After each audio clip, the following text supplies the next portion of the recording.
이제 알곡과 가라지라고 하는 제목을 가지고 하나님의 말씀을 전하도록 하겠습니다.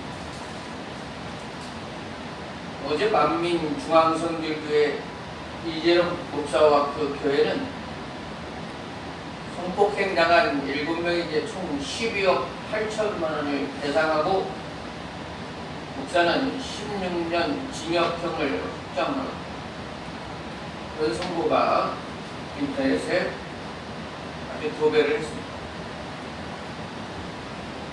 그는 왕처럼 또 자기가 그리스도라고 교주로서 행사를 했고 그런 왕같은 생활을 하다가 이제 쇠창살에 갇혀서 거의 죽을 때까지 감옥에 있어야 되는 상황이지만 통일교회 문선명 같은 사람은 끝끝내 호화호식 누리다가 편안히 죽은 일도 있단 말입니다. 오늘 하나님의 말씀에 특별히 예수님께서 천국에 대해 비유를 말씀하시는데 오늘 그 비유의 말씀의 내용을 잠시 요약해서 먼저 말씀드립니다. 예수님 말씀하신 비유는 어느 농부가 자기 밭에 씨를 뿌렸습니다. 그런데 밤에 그 원수가 와서 그 곡식 뿌린 위에다가 가라지 씨앗을 덧뿌리고 간 것입니다. 처음에는 잘 눈에 보이지 않으니까 이제 싹이 나고 결실 이룰 때까지 그 상황을 알 수가 없는데 결실할 때가 되고 보니 곡식 사이에 가라지의 그 성체가 보이는 것입니다. 마치 논 위에 피가 이렇게 많이 자라고 있는 것을 보는 것 같은 상황인 것입니다. 이때 종들이 말합니다. 주인님, 저 밭에 가라지가 참 많이 생겼네요. 저희들이 들어가서 저것들을 뽑아낼까요? 뽑아내는 걸 주인 말씀만 하십시오. 그런데 주인이 대답하기는 가만둬라. 같이 가라지를 뽑으려다가 곡식까지 뽑히고 다칠까 염려가 되는구나. 둘 다 추수 때까지 함께 자라게 놔둬라. 어차피 추수 때가 되면 내가 추수꾼들에게 말해서 가라지는 거두어서 불사르게 할 것이고 곡식들은 모아서 내 곡간 아래 드리면 될 것이다. 이것이 오늘 예수님 말씀하신 비유의 내용인 것입니다. 뒷부분의 36절은 제자들이 비유가 무슨 뜻입니까? 이에 대해서 예수님께서 대답해 주시고 설명해 주시는 부분이 뒷부분이죠. 자, 오늘 예수님의 이 비유의 말씀에서 우리가 반드시 기억해야 할 사실은 이 세상이 이렇게 알곡과 가라지가 함께 자라고 있는 세상이라고 하는 것입니다. 분명히 농부는 곡식씨만 뿌렸습니다. 그러나 가라지를 덧뿌리고 간 존재가 있는데 그 오늘 39절에 보면 가라지를 뿌린 원수는 마귀요 그랬습니다. 마귀가 세상에 악을 뿌리고 간 것입니다. 악이 성하도록 역사하고 있는 것입니다. 이 세상을 창조하신 하나님은 만물을 선하게 창조하셨습니다. 우리 사람도 선하게 창조하셨습니다. 근데 이 사탄 마귀가 아담과 하와를 찾아와서 꿰었고 하나님 말씀에 불순종하게 만들었습니다.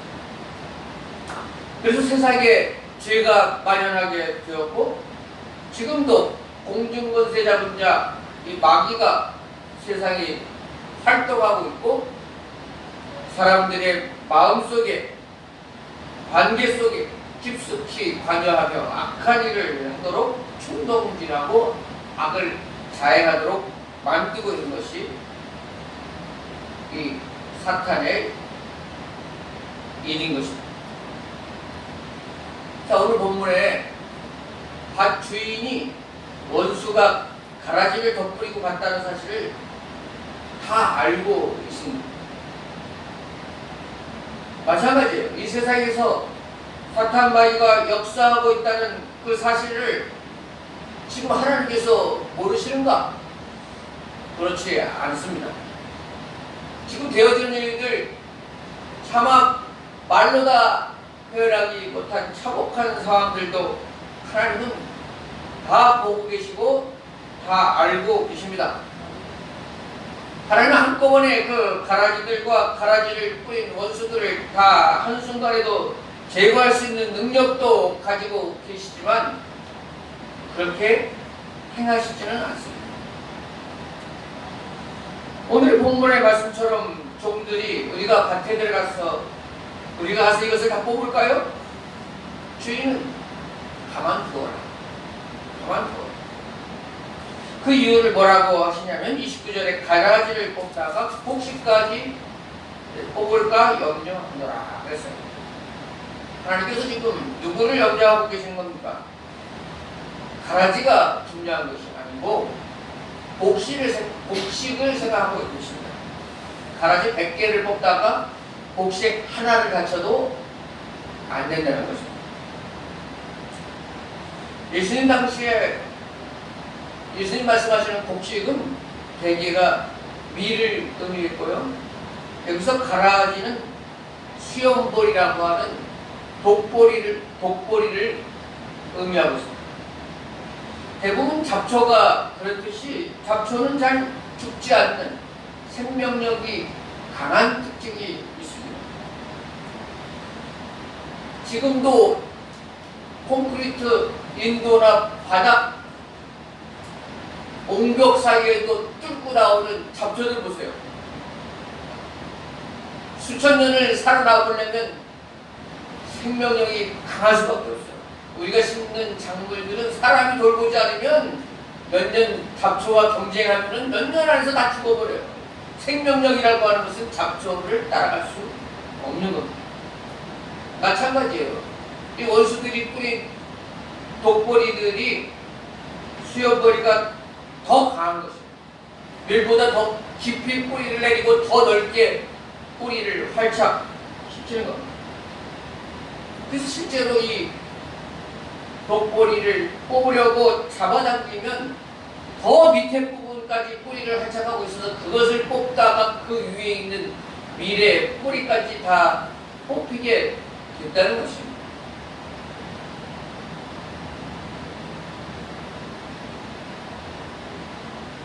자, 이것을 우리와 연관해서 한번 생각해 보겠습니다. 처음에 제가 말씀드렸던 이재록 같은 사람도 있습니다. 문서명 같은 사람도 있습니다. 신천지 같은 이만희 교주 같은 사람도 있습니다. 하나님 오실 때는 악의 악을 행하는 사람입니다. 그런데 하나님께서 나쁜 일을 할 때마다 이런 사람들도 가라지를 뽑듯이 금방 불을 내리시는 땅을 꺼지게 한다든지 급사를 한다든지 금방 하나님 뜻대로 행하지 않는 사람들을 볼 때 하나님께서 금방 가라지를 뽑듯이 행한다고 생각해 보십시오.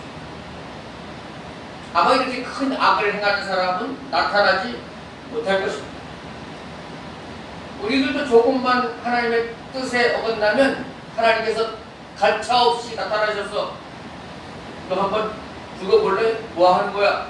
이렇게 말씀 한마디만 하시면 우리가 얼마나 정신을 바짝 차리겠습니까? 죄에 대해서 금방 처벌하신다면 우리가 어떻게 되겠습니까? 하나님 얼마나 무서운 분으로 느껴지겠습니까? 얼마나 숨지겠습니까? 죄는 짓지 않는다 하더라도 속박과 족쇄와 숨죽이는 공포의 나날이 됩니다. 제가 중학교 3학년 때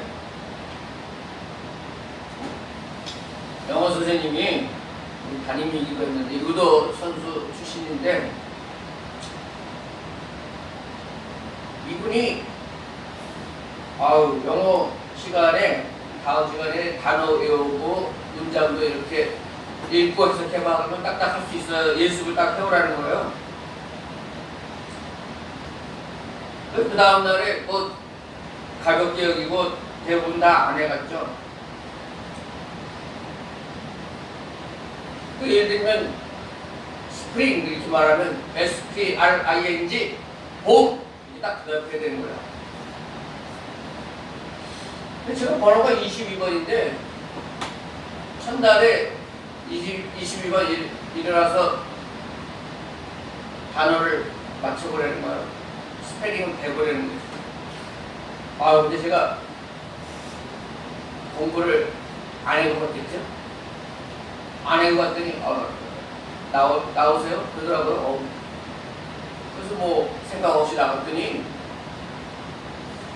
뭐 지금은 상상하기 힘든 이야기지만 그 소뚜껑한 손으로 얼굴을 5대인지 6대인지를 가격하는데 얼마나 힘이 센 사람인지 앞에 있는 애들이 다 이렇게 막아야 되는 것입니다.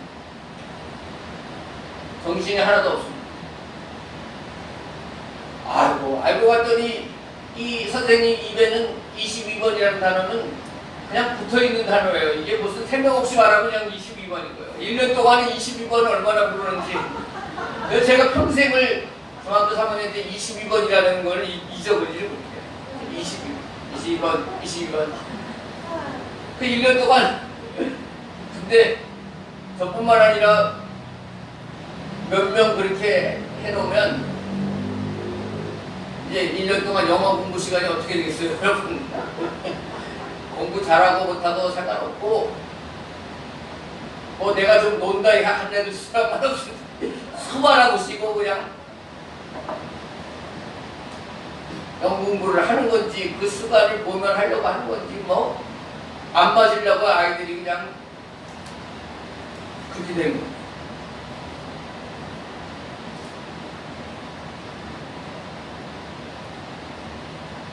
하나님은 그런 로봇처럼 또는 무서워서 벌벌 떠는 그런 백성들로 만들길 원하지 않습니다. 하나님은 우리 주님의 백성들이 믿음의 사람들이 되기를 원하십니다. 하나님 무서워서 어쩔 수 없이 예배드리러 나오고 수동적인 사람이 돼서 어쩔 수 없이 집중해서 앉아있는 그 모습이 아니고 믿음으로 자발적인 순종으로 하나님 아버지를 경배드리는 것이 기쁨으로 나오는 주의 백성들의 그 예배와 삶을 받으시기를 원하신다는 것입니다. 그렇기 때문에 즉각 좋은 일에 보답하지 않으시고 나쁜 일에 징계하지 않으시는 것입니다. 고린도후서 5장 7절에 이는 우리가 믿음으로 행하고 보는 것으로 행하지 아니함이로다. 만일 믿음이 보이는 증거들에 의존하는 것이라면 그것은 더 이상 믿음이 아닌 것입니다. 눈에 보이기 때문에 우리가 예수님을 믿으면 더 이상 믿음이 남지 않은 것입니다. 다시 한번 말씀드리는데 우리 하나님께서는 우리가 믿고 따라오기를 원하십니다. 믿음으로 신앙생활 하기를 원하십니다. 그래서 눈으로 당장 보기에는 악인이 더 성하는 것 같고 악인이 평생을 떵떵거리며 죄를 짓다가 편안히 죽는 것 같은 그런 세상을 살더라도 창조주 되신 하나님은 반드시 살아계시고 언젠가는 하나님 뜻 안에서 확실히 나뉘어지는 알곡과 가라지로 나뉘어지는 그 시간이 있고 마침내 이기는 자가 승리한다. 마침내 믿음으로 걸어가는 자가 승리한다고 하는 그 믿음으로 주님을 따라오기를 바라신다는 것입니다. 하나님 오늘 내가 이렇게 너를 표적 보여주었으니 오늘 내게 신비스러운 체험을 하게 했으니 나를 따르라고 말씀하시지는 않는다는 것입니다. 히브리서 11장에 믿음의 선진들의 그 이름과 행적이 나오고 있는데 그들은 다 믿고 의지했던 약속의 말씀을 믿고 따랐던 사람들이라고 하는 것입니다. 히브리서 11장 3절 믿음으로 모든 세계가 하나님의 말씀으로 지어진 줄을 우리가 아나니 보이는 것은 나타난 것으로 말미암아 된 것이 아니라 눈에는 안 보였던 것입니다. 사도 바울이 일생을 잃어 선교여행을 하고 교회를 세우고 순교를 했지만 그가 살아있는 동안에는 불과 연약한 몇 개의 교회에 선 것에 불과한 것입니다. 코튼마스라고 하는 목사는 20년 동안 매일 영적 부흥을 위해서 기도했지만 자기가 살아있는 동안에는 영적 대각성 운동이 일어나지 않고 그가 죽은 후에 일어난 것입니다. 영국의 노예 폐지 운동을 벌였던 윌리엄 월버버스는 50년 동안 흑인 노예 해방을 위해서 힘썼지만 그가 죽고 난 다음 해에야 노예 제도가 폐지되었습니다. 허드슨 테일러는 중국 내지 선교회를 만들어서 일평생 중국 선교를 헌신했지만 그가 살아있는 동안은 단지 몇 명만의 헌신자를 얻었을 뿐입니다. 그러나 그들은 믿고 끝까지 행했고 마침내 바울의 전도 열매는 지금도 전 세계의 복음의 불길을 일으켰고 허드슨 테일러가 중국에 복음을 떨어뜨린 이후에 그가 죽은 이후에 지금은 1억 명 이상의 기독교인들이 생겨났다 하는 것입니다. 이처럼 우리 그리스도인들은 믿음의 길을 걸어가는 사람입니다. 당장 우리의 보이는 것으로 판단하고 평가하는 사람들이 아니다 하는 것입니다. 그래서 이사야 선지자가 말하고 있듯이 진실로 하나님은 숨어 계시는 하나님이십니다. 숨어 계시는 하나님이십니다. 이렇게 말씀하고 있습니다. 그러나 오늘 본문에 알곡과 가라지가 그대로 자라나고 있는 이 세상이지만 하나님은 반드시 알곡과 가라지를 추수하여 둘로 나눌 때가 있다 하는 것입니다. 여러분이 교회 안에서도 마찬가지예요. 교회에서도 알곡과 가라지가 섞여 있는 것입니다. 어느 직업이든지 마찬가지예요. 목사님들하고 다 알곡이 아닌 거예요. 목사님들도 알곡과 가라지가 섞여 있는 거예요. 교회도 다 알곡만 들어오는 게 아니에요. 세상도 마찬가지예요. 어떤 단체, 어떤 사람들 가운데서도 다 알곡과 가라지가 섞여 있는 것입니다. 하나님은 다 알고 계시면서도 그대로 놔두십니다. 악인이 번창하여 보일 때도 그대로 놔두시고 반대로 의인들이 하나님의 뜻대로 행하려고 몸부림을 쳐도 욥처럼 힘들어할 때도 그대로 놔두시기도 하는 것입니다. 그러나 반드시 추수때가 있다는 것은 확실합니다. 예수님 말씀하신 추수때는 알곡과 가라지가 반드시 둘로 나뉘어지게 되어 있다. 예수님 당시에 이 가라지에 해당하는 독보리는 그 독성분이 있어서 사람들이 먹으면 배가 아프고 탈이 났답니다. 그 당시에 밀과 함께 이 섞여 있는 독보리 이 반드시 제거해야 되는데 이스라엘 농부들은 타작을 할 때는 특별히 숙련된 농부들이 이 알곡과 가라지 밀과 이 독보리를 철저하게 구분해서 골라냈다는 것입니다.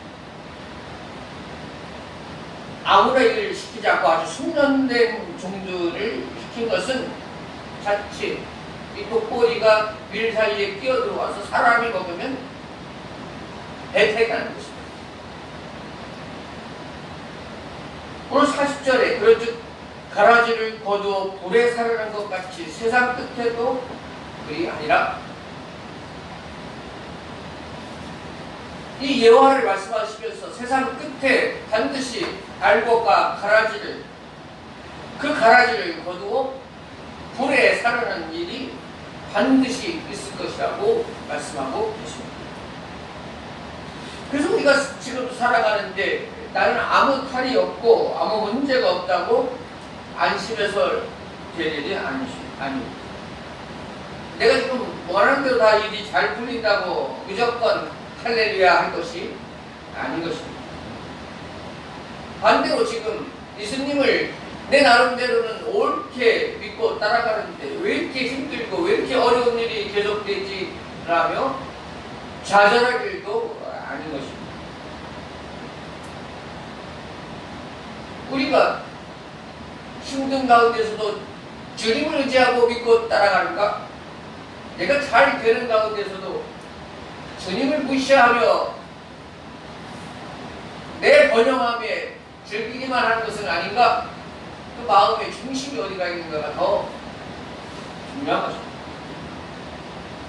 알고 속이 꽉 차 있기에 익어갈수록 그 머리를 숙이겠죠.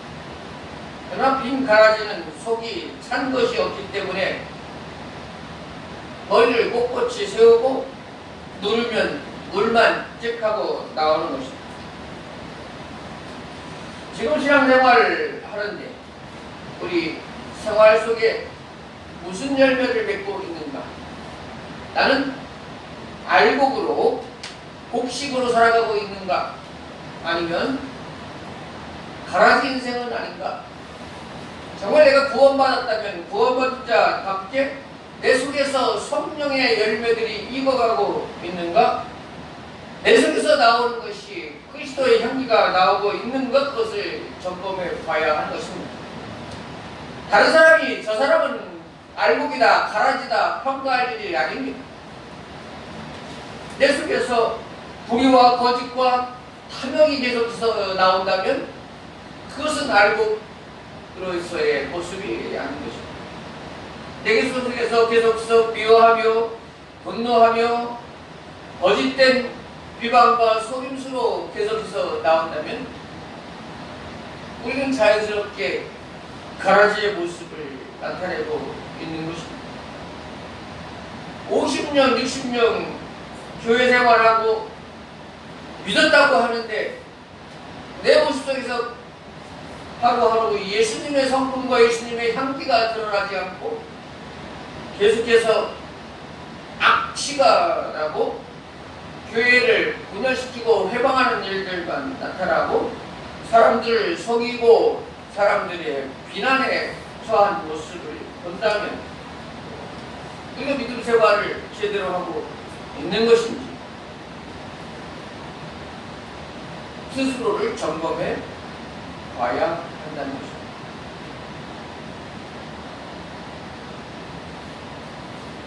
우리는 결코 교회에 들어왔지만 가라지로 끝나는 인생이 되어서는 안 됩니다.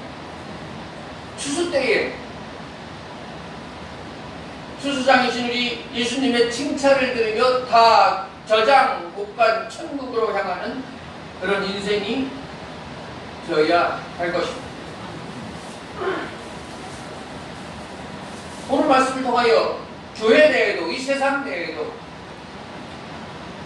알곡과 가라지가 섞여 있다면 그리고 마지막 때에 심판주 되시는 예수님께서 정확하게 알곡과 가라지를 분별하여 가려내셨다면 우리는 일생 예수님을 믿어서 반드시 알곡의 자리에 서야 할 줄로 믿습니다.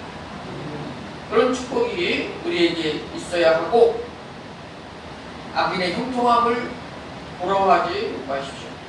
모든 사람들이 다 괜찮아 이렇게 사는 거야. 신앙생활 다 이렇게 하는 거야. 아이고 혼자서 왜 이렇게 구질구질하게 굴어? 다 안 가도 돼. 또 안 해도 돼. 아, 이 죄 이렇게 저질러도 돼. 다 그렇게 이렇게 사는 거지. 뭐 혼자 이렇게 유난을 떨어 이렇게 말한다 할지라도 그것이 하나님의 말씀이 아니고 나를 좀먹고 나를 가라지 만드는 그런 유혹이라면 그 누가 말해도 단호히 아닙니다.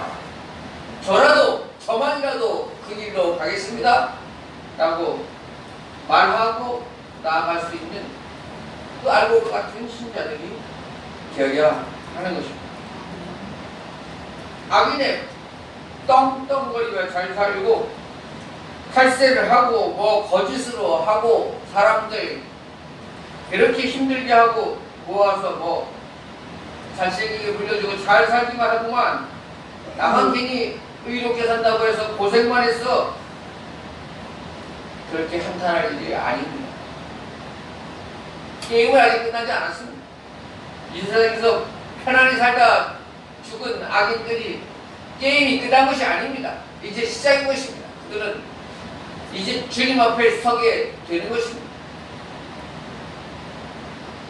그리고 믿음으로 살아보려 하면 계속해서 눈물이 나고 아니 배신하는 사람도 있고 아픈 질병 때문에 힘들어할 수도 있고 여러 가지 모양으로 하나님이 살아계시면 어찌 이럴 수 있으십니까? 라고 한탄의 눈물이 나올 수도 있는 세상인 것입니다. 그러나 앞서 말씀드렸듯이 아직 세상이 끝난 것이 아니고 아직 주님이 끝까지 판단이 내린 그 상황이 아닌 중간의 단계 속에서 다 판단하고 평가해서는 안 되는 것입니다. 마지막에 승리의 손을 들어주는 예수님의 그 손길이 있는 것입니다. 마지막에 알곡으로 끝까지 버틴 그 사람들을 거두어서 천국으로 가는 그 길이 열려 있는 것입니다. 애매한 고난을 당할 때에 우리 욥의 고난을 생각해 보십시오. 욥이 잘못하지 않고 하나님 앞에 올바로 살려고 했지만 얼마나 심한 고통을 당했어요. 그러나 그 가운데에서 믿음으로 승리했어요. 욥은 믿음으로 승리했어요. 하나님을 원망하지 않고 불평하지 않고 하나님을 저주하지 않고 끝까지 버텼어요. 하나님은 그를 통과하시게 한 후에 갑절이나 되는 그 축복을 부어주시고 하나님께서 믿음의 사람으로 인쳐주시는 건 아닙니다.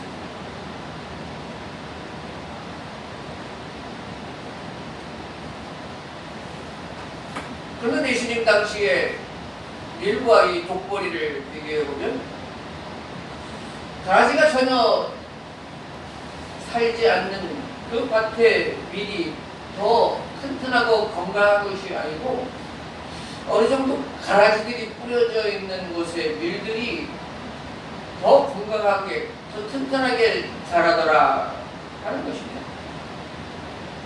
가라지들과 싸워야 하니까 그들에게 햇빛과 양보를 빼앗기지 않아야 되니까 더 튼튼하게 자라려고 애쓰는 모습이 있다 하는 것입니다. 그렇기 때문에 우리가 하나님의 자녀로 살아가며 쉽고 편하고 안락한 것만이 하나님 뜻이 아닌 것이죠. 우리를 더욱 믿음으로 살리기 위해서 더욱 믿음으로 굳건하게 하기 위해서 하나님은 또 그런 어려움도 우리에게 허락해 주시는 것 아니겠습니까?